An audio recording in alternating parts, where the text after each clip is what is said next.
రోడ్లు వేయడం చూసాం కానీ రోడ్ల కోసం ఊళ్ళు తీసేయడం చూడలేదని. గుండె కదిలించేసింది ఆ మాట నాకు. నేను సోషలిస్ట్ కుటుంబాల నుంచి వచ్చిన వాడిని. మా నాన్న ఉమ్మడి కమ్యూనిస్ట్ పార్టీలో మెంబర్, మా నాన్న, మా పెద్దనాన్న. సో వీళ్ళందరూ ప్రజల కష్టాలకి, బడుగు బలహీన వర్గాల ప్రజలకి అండగా ఉండటానికి, మనకి మానవ హక్కుల కోసం పోరాడిన వ్యక్తులు వీళ్ళందరూ. వీళ్ళు టీన్స్లోను ఎర్లీ 20స్లో ఉన్నప్పుడు. సో నాకు ఆ నేపథ్యం నా గుండెలో ఉండిపోయింది. SEZ, ముఖ్యంగా కాకినాడ SEZ 10,000 ఎకరాలు మేము పరిశ్రమలు స్థాపిస్తాం, యువతకి ఉద్యోగాలు ఇస్తామని చెప్పి 2009, అది దాదాపు 15 ఏళ్ళు అయిపోయింది. 15 ఏళ్లలో ఒక్క భూమి మొత్తం తీసేసుకున్నారు. భూములు, రైతుల్ని రోడ్ల మీద పెట్టేశారు. పరిశ్రమలు రాలా, మనకి ఓనర్షిప్ మారిపోతూ ఉంది. ఈ రోజున అది అరబిందో వాళ్ళకి వెళ్ళిపోయింది SEZ. నేను ఈ రోజున ముందుగా ఒకటే మాటిస్తున్నాను, కాకినాడ SEZ రైతాంగానికి మీకు నష్టం జరిగింది. నేను ఒకటే చెప్తా ఉన్నా, అరబిందో వాళ్ళు కానీ ఎవరు ఇచ్చినా కానీ పార్టీ ఫండ్ ఎవరి దగ్గర నుంచి నేను తీసుకోలేదు. మీరు అది నమ్మాలి. ఎందుకంటే నాకు అలాంటి ఫండ్స్ నేను తీసుకోను. ఎందుకంటే మీరు గుండెల్లోంచి ఇచ్చిన రూపాయే నాకు 1,00,000 రూపాయలతో సమానం. అరబిందో ఫార్మా వాళ్ళకి SEZకి వాడు ఏదో ఒక విలేజ్ డెవలప్ చేశామని చెప్పి దాన్ని CSR కింద ప్రకటించారు. అలా కాకుండా ప్రతి రైతుకి న్యాయం జరిగే వరకు, ప్రతి ఒక్కరికి వారు ఏ ఉద్దేశంతో అయితే అది ఇవ్వబడిందో, పెట్టబడిందో, ముఖ్యంగా రైతాంగం నష్టపోయింది, నష్టపోయిన రైతులకి నష్టం పూరించేలా, అలాగే ఏ పరిశ్రమల కోసం అయితే త్యాగం చేయబడిందో ఆ భూముల్లోకి పరిశ్రమలు వచ్చేలాగా మేము బాధ్యత తీసుకుంటాం. ఇక్కడ ముఖ్యంగా పిఠాపురానికి సంబంధించి వర్మ గారు ఉన్నారు, నేను ఉన్నాను, కేంద్రంలో మన కేంద్రంలో నరేంద్ర మోదీ గారు ఉన్నారు, రాష్ట్రంలో చంద్రబాబు గారు ఉన్నారు, ఇక్కడ కృష్ణరాజు గారు ఉన్నారు, మన MP అభ్యర్థి తంగెళ్ళ ఉదయ్ శ్రీనివాస్ ఉన్నాడు. నీకు ఈరోజు మాటిస్తున్నా, నేను ఒక మాట చెప్పానంటే తల ఎగిరిపోవాలి, కానీ ఇప్పుడు నేను మాట వెనక్కి తీసుకోను.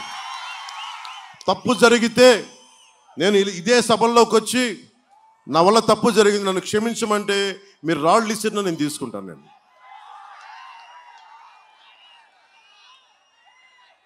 భారతదేశంలో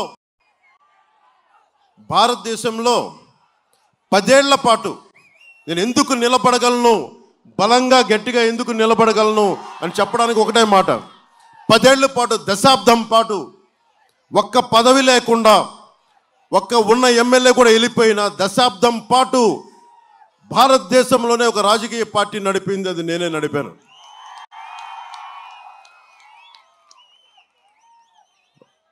బిడ్డలు, తండ్రులు రాజకీయ నాయకులు వచ్చేమో కానీ నేను మొదటి తరం రాజకీయ నాయకుడిని, మీలో నుంచి వచ్చిన వాడిని, సగటు మధ్యతరగతి మనిషిని.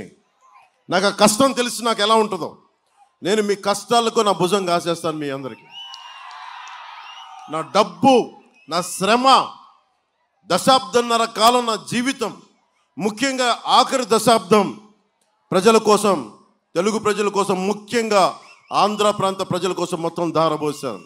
ఇప్పుడు నాకు వెనక్కి వెళ్ళడానికి కూడా లేదు. నా శ్రమ అంతా మీకే కోసం పెట్టాను. ముఖ్యంగా ఆడబిడ్డలకి, యువతకి నేను మీకు బంగారు భవిష్యత్తు చేయడానికి నేను నిలబడిపోయాను. అందుకే నేను సీట్లు కుదించుకొని కూటమిని బయటికి తీసుకొచ్చాను.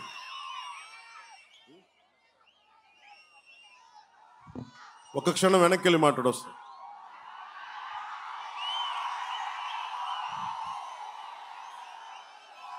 మనకి నా మీద ఎవరినైనా పోటీ పెట్టచ్చు, వంగా గీత గారిని పోటీ పెట్టచ్చు. నా పోటీ మాత్రం జగన్ తోటే నా పోటీ. ఎందుకు పోటీ? హార్బర్ కట్టిస్తానని చెప్పాడు, జట్టీలు నిర్మిస్తానని చెప్పాడు. అవేమీ నిర్మించని కాడికి అలాంటి వ్యక్తి ప్రభుత్వం కానీ, వారి ప్రతినిధులు కానీ, వారి ఎమ్మెల్యే అభ్యర్థులు కానీ, వారి ఎంపీలు కానీ అర్హత లేదు. 5 సంవత్సరాల విలువైన కాలాన్ని మనకిస్తే ఈ రోజు వరకు మన హార్బర్లు కానీ జట్టీలు కానీ నిర్మించలేకపోయారు.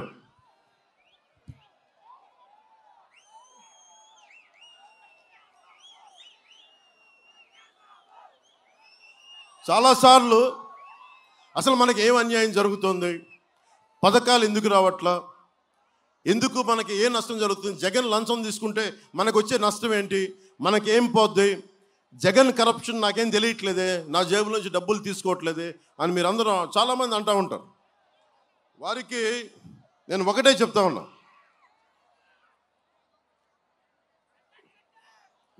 మనకి ఉప్పాడ కొత్తపల్లి మండలంలో అమీనాబాద్ తీరంలో 20,000 మందికి మత్స్యకారులు ఉన్న ప్రాంతంలో ఒక ఫిషింగ్ హార్బర్ కావాలి. మనకి ఉప్పాడ హార్బర్ వస్తే 1 కాదు 2 కాదు 2,500 పడవలు మనకి అన్నం పెట్టే జీవనోపాధి అవి మన హార్బర్లో పెట్టుకోవచ్చు. ఎంత బడ్జెట్? 175 అసెంబ్లీ స్థానాలకు 175 అసెంబ్లీ స్థానాలు మొత్తంగా డబుల్ సెంచరీ కొట్టేందుకు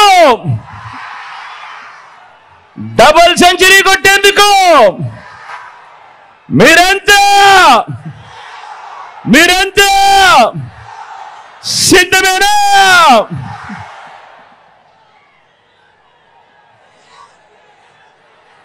ఇంటింటి భవిష్యత్తులో పథకాల కొనసాగింపును నిర్ణయించే ఎన్నికలు మరో 18 రోజుల్లో జరగబోతా ఉన్నాయి. ఈ ఎన్నికలు కేవలం ఎమ్మెల్యేలను, కేవలం ఎంపీలను ఎన్నుకునేందుకు జరిగే ఎన్నికలు మాత్రమే కావు.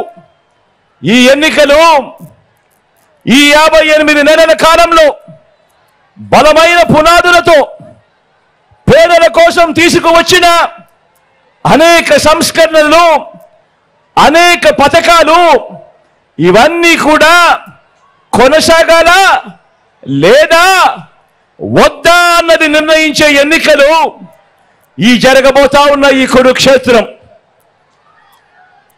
జగన్కు ఓటు వేస్తేనే పథకాలన్నీ కూడా కొనసాగుతాయి.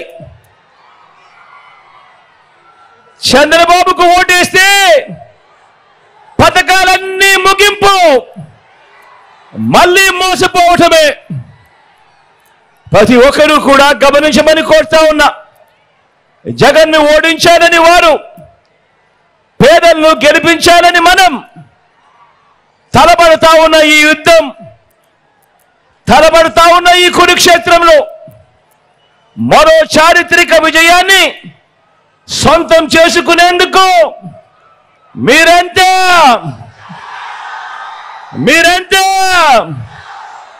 సిద్ధమేనా?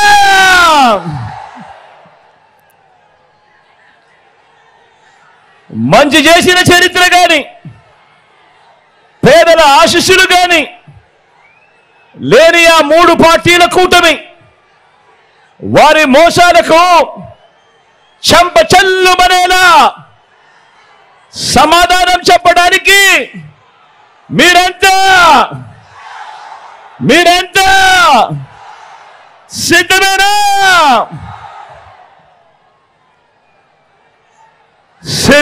సిద్ధం అంటే పొత్తుల జిత్తులకు, జతకట్టిన జెండాలకు బదులిస్తూ జగన్ వెనక ఎవరున్నారు, ఎన్ని కోట్ల మంది పేదలున్నారు చూపిస్తే అదే సిద్ధం. సామాన్య ప్రజలు, పేద ప్రజల గుండె చప్పుడే ఈ సిద్ధం. ఇడుపులపాయలో మొదలై ఇచ్చాపురం చేరిన ఈ బస్సు యాత్ర మన పార్టీ జైత్ర యాత్రకు సంకేతం. ఇది కేవలం ఈ 3-4 నెలల కిందట మొదలెట్టిన సిద్ధం కాదు. ఇది ఓ 25 సిద్ధం సభలతో వచ్చిన సిద్ధం కాదు. ఇది మనందరి ప్రభుత్వం ఈ 58 నెలలుగా విప్లవాత్మక మార్పులు తీసుకొస్తూ చేస్తా ఉన్న యుద్ధమే ఈ సిద్ధం. మీరే గమనించండి, మన సమాజంలో ప్రతి రంగాన్ని మీ బిడ్డ ప్రభుత్వం అధికారం దక్కిన మొట్టమొదటి రోజు నుంచి ఎలా సిద్ధం చేసిందో మీరే గమనించండి అని మిమ్మల్ని అందరినీ కూడా కోరుతా ఉన్నా. చరిత్రలో ఎన్నడూ కూడా జరగని విధంగా అనేక మార్పులకు ఎలా శ్రీకారం చుట్టామో మీరే గమనించమని కోరుతా ఉన్నా. గతంలో ఎప్పుడూ జరగని విధంగా ఈ 58 నెలల కాలంలోనే గ్రామ స్థాయిలోనే రాష్ట్రంలో ఎప్పుడూ చూడని మార్పులతో వ్యవసాయ రంగం గ్రామంలో సిద్ధం.